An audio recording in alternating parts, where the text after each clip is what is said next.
There will be spoilers for Ratchet and Clank Rift Apart in this video, so do be aware of that.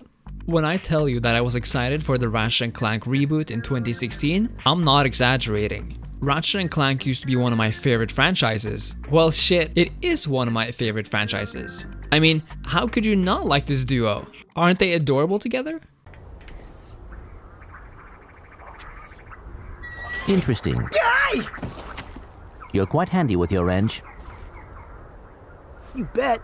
I built that ship with it. Ratchet and Clank combines smart platforming with some extremely fun gunplay, societal commentary on capitalism and consumerism. Hello, citizens of... My race, the Blog, have a small problem. Our planet has become so polluted, overpopulated, and poisonous that we are no longer able to dwell here. And mixed it all together with some really good humor. Proto-pet? Oh, yeah, it's what they're calling the experiment now. Here, watch this. Why is Billy sad? Is he cold, hungry, or maybe just... Oh no! No, take it away! lonely? Introducing the Megacore Proto-Pet. Your child will shriek with joy when he meets our adorable friend. Wanna play ball? So does the Proto-Pet. Need a partner for tag? Go find the Proto-Pet. Up for some cops and robbers? Help! Police! So is you-know-who. Just ask Billy. The Megacore Proto-Pet. Stop by Planet Bolden and get yours free from Abercrombie Fizzwidget himself. And whether you decided to use your wrench to take out your enemies or a freaking flamethrower, the fun never stopped.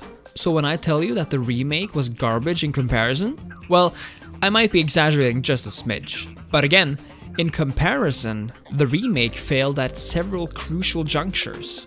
The well-directed scenes between Ratchet and Clank were replaced by some truly awful and lifeless stuff. It's almost like they don't even talk to each other throughout the game. Entire plot points are missing, all the good, hard-hitting aspects at least, and instead of innovating where it matters, the game runs at 30 frames per second, half of what the original ran at, meaning that the game felt sluggish and heavy. I entirely agree with the Gaming Brits show's video on the game, so for an extremely well in-depth analysis on the reboot, you might want to watch that one. Now, 4 years later, holy shit, I can't believe it's been 4 years, developer Insomniac gives us their latest title in the series, Ratchet and Clank Rift Apart. Now, it should be noted that the reboot was released in conjunction with a tie-in movie, and the game tried and failed miserably to combine the two, becoming extremely restrained and poorly paced in the process. Rift Apart does not suffer from this problem, it is entirely its own game, meaning it has no excuse to mess up as badly. It even has a new protagonist alongside Ratchet, a Lombax called Rivet, and since it takes place in an alternate dimension, they've thrown in a counterpart of Clank 2, a female robot known as Kit. I think it's very interesting that Insomniac managed to keep Kit quiet and away from every trailer or gameplay showcase, and no reviewers mentioned Kit in their reviews either. So why keep her a secret? Well, we'll return to that later. Rift Apart intends to take us on a fun interdimensional journey as the dimensions are breaking up due to the misuse of the Dimensionator, a gadget used to, well, travel to other dimensions. Jeez, I'm sick of that word now. The entire plot is then set in motion by the return of Dr. Nefarious, a classic villain in the series who manages to steal this Dimensionator. But wait, let's go back to the very beginning of the game. Or let's be a bit more holistic than that. You see, Ratchet and Clank are heroes. Real heroes. Not only did Ratchet develop from being a cocky jerk to realizing there's more at stake than his own pride and in the end saving the universe not 6 but half a dozen times, at least in the main games, and in the very beginning of the second game, they know they're heroes, and they're heroes who are out of work.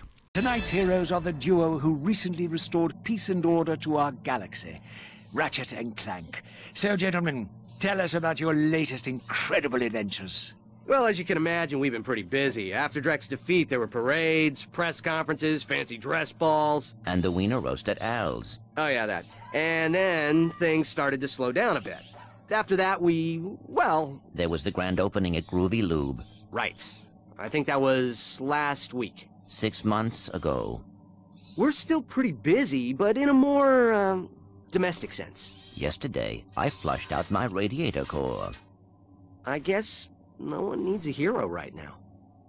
I love this because it's like, oh, they saved the universe, so now their whole existence is boring until they realize there's more work to be done. It's kind of dark in a way, and you know what? Ratchet and Clank used to be kind of dark, but it always had a funny spin on things. Its humor was understated but not hard to grasp if you paid attention, and for a guy who laughs at dumb shit, I thoroughly enjoy everyday cheap setups like this one.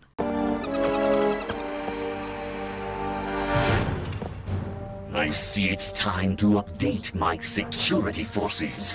Whoa, no, hey, no, look, I'm just here to fix the transflexor coil. Nice try. Give my regards to Megacorp.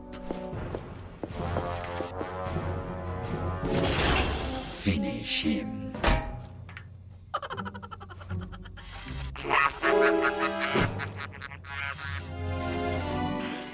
It's dumb, but you know what? It's fucking great as what it is. It's charming as heck, and nobody's shouting or screaming. It's just a minor, human moment that completely ruins the villain's glorious exit moment. Oh fuck, sorry, back to Ratchet and Clank being heroes. So yeah, 6 main times have these lovable bastards saved billions of people living around space. So, when Ratchet has the gall to say, Don't you think it's weird to throw a celebration for us? I mean, we haven't done anything heroic in years.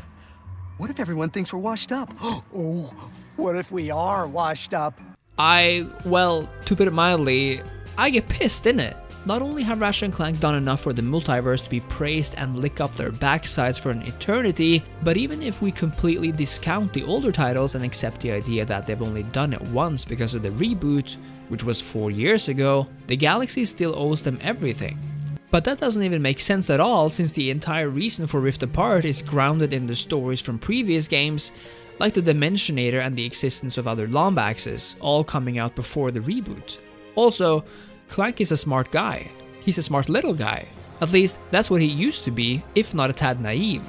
But now, Clank has decided to unveil his new gadget to Ratchet in front of the whole city.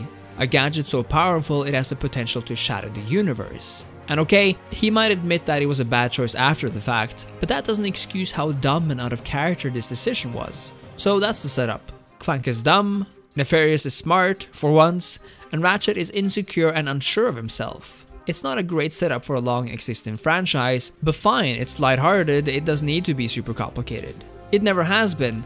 But what's disappointing is that the rest of the game often falls into the same trap of being oversimplified or shallow, and that the characters, especially Ratchet, has been warped into a person which never retains his spirit nor his funny sides. In the first game, both Ratchet and Clank grew as individuals, each coming to terms with their beliefs and misbeliefs, and there was a genuine tension between them because of, well, story stuff. But at the end, when all was said and done, they found back to each other, learned to forgive, and a true friendship was born. So how does Rift Apart treat this friendship? This friendship that was so completely forgotten in the reboot due to them never really even looking at or talking to each other? It does the only logical thing, and decides to keep them apart for like 90% of the game.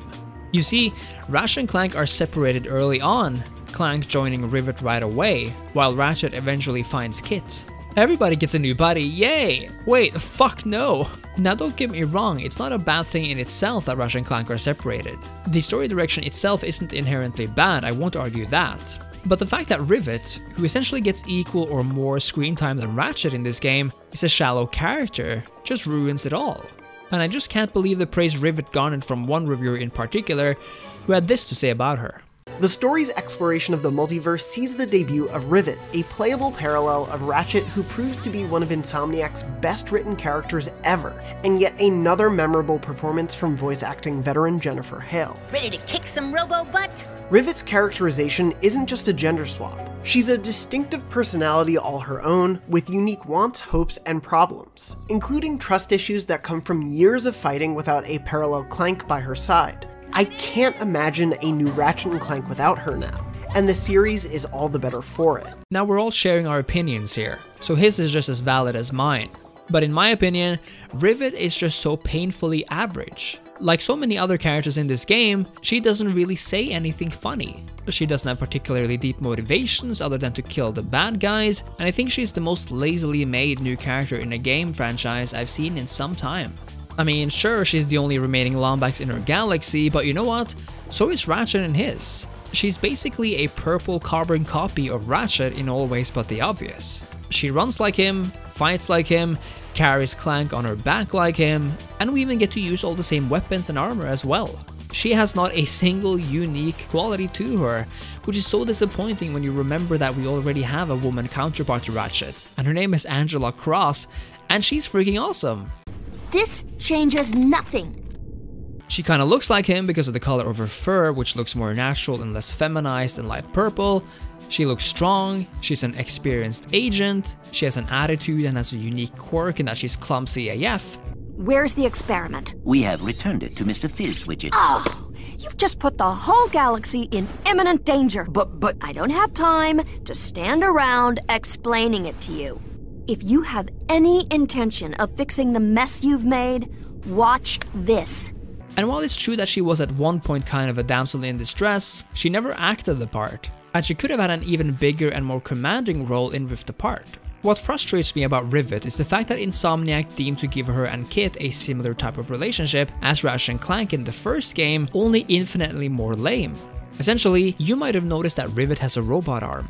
Well, a big bad meanie way back when tore that arm off, and it turns out that this little cutie pie has a dark past. When Rivet eventually finds out that Kit used to be a warbot, and indeed was a robot that almost killed her, and even though she tries to make things work, she quickly sours because she can't even begin to comprehend Kit's emotional trauma.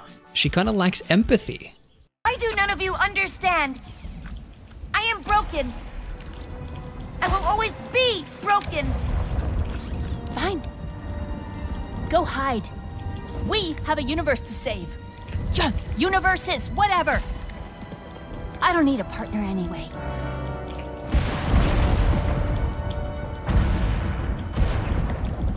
She turns mad, dismisses Kit altogether, and just leaves her on the planet, and the rest of the gang just accepts that Kit isn't coming with them. What the hell? This frustrates me to no end because it tells us how one-dimensional Rivet really is, with no room for reflection or ability to see nuance until of course the end of the game. It's cheap, it's a rehash of the very first game with the tension between Ratchet and Clank. And like, what about Ratchet and Kit? He just accepts that they'll all leave Kit behind with no real discussion or explanation? They're good friends now, like actually good friends, probably the duo in this game with the best relationship arc. Honestly, Kit and Ratchet in this game arguably makes a more interesting team than Ratchet and Clank themselves because of how fresh and relatively complicated Kit's character is. She deals with the guilt of having used to work for Emperor Nefarious, but wants to make up for it by fighting back. She's still relatively naive, kinda like Clank, but she actually has a dark history and so much potential. Rivet is not inherently a bad character, not at all. She's motivated to do what is necessary to save the galaxy, but that's basically all there is to her. She's just so shallow. Almost like a character of Ratchet in that A, she is a Lombax, B, she wants to stop Dr. Nefarious, and C, she's literally just an alternative version of Ratchet. Her one big story point is that Kit blew her arm off, and that's it. And speaking of Ratchet, well, he is just as much of a shadow of himself as Rivet is the purple spitting mirror image of him. The only, and I mean the only standout good thing about Ratchet in this entire game is his relationship with Kit, and how he helps her understand her value as both a friend and a partner. Well, at least this mission worked out, huh? Yes. I suppose it did. And if I remember correctly, our promise was that if this mission didn't go badly... You want to stay a team? You are very strange, Ratchet. I've been told that a time or two. Team? Perhaps. Just this once. Yes, I will try. Their relationship is genuinely good, and it reminds me of the early days between him and Clank. In other words, Ratchet's compassion and ability to pep talk with sad or out on their luck characters is what makes him good here. But every other one of his sides, being snarky, funny, having internal goals, all of these are mostly gone. There's been a lot of talk about how The Simpsons was at its best when it acted ahead of the curve. You know, when it criticized aspects of society or referenced them in passing to make a bigger point about something having to do with our existence. We live in a society after all, but lately one could argue that The Simpsons have become self-referential, that it relies on its own prior content to make good jokes, that it's no longer as relevant or as groundbreaking because somehow it got either overextended or just stuck. I think we can say many of the same things about Ratchet and Clank. Because Ratchet and Clank is no longer about capitalism or consumerism, even if it sometimes tries to joke about bad working conditions, and the characters in this universe rarely have relatable motivations or interesting things to say. This extends to our main characters, whose only motivation is to save the universe again. But instead of being funny about it and kind of meta, like they were in the second game, the characters kind of only move forward because it's the only thing they can do in order to save the universe. They don't really bond all that much. There's no larger commentary on aspects of the galaxy, there's nothing more here than what you can't already see with your own eyes. There's also so much in this game which is not only theoretically self-referential, but literally copy-pasted from prior games. Sand sharks, the green amoeba sewer blobs, and the pirates have all become somewhat of a staple for the series, and even though there's nothing directly wrong with this, it just reeks of a series stuck in its ways and thinking it's good to include something just because it's already been done before. In reality though, it's fan service. It's fun for a second, but not much longer. And I suppose that takes us to the actual gameplay, and for fear of saying this yet again, Rift Apart is miles ahead of the reboot from 4 years ago. There's no comparison really, Rift Apart is a good game, it's just not the best Ratchet and Clank game. A reason for this is the lack of classic platforming.